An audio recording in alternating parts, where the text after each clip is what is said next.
Nossa, eu acho que um vídeo novo pra vocês. Hoje eu vou experimentar essas batatinhas aqui.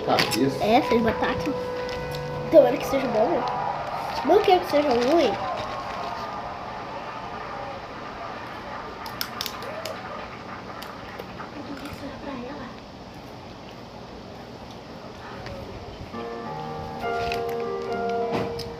Gente, eu dou 8,5.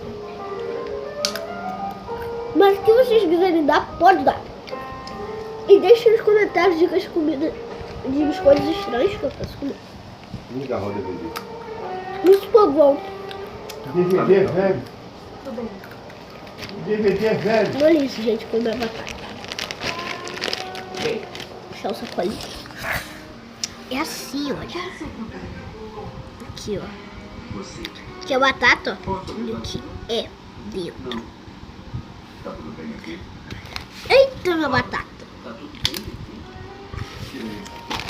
Essa daqui, ó, é a embalagem. É bom, mas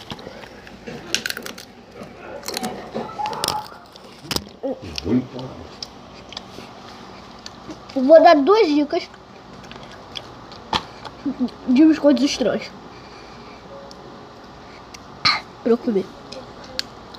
Sediante. Doritos, que é estranho, né?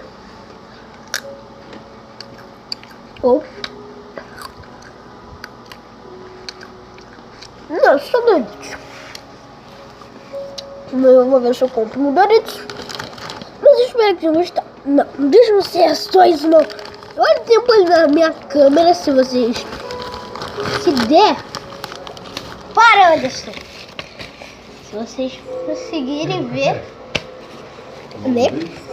O vídeo já tá 2:07, 2:08, 2:09, 2:10, 2:11. Oi, mas... Agora sim, eu espero que tenham gostado. Esse foi o vídeo. Então, tchau.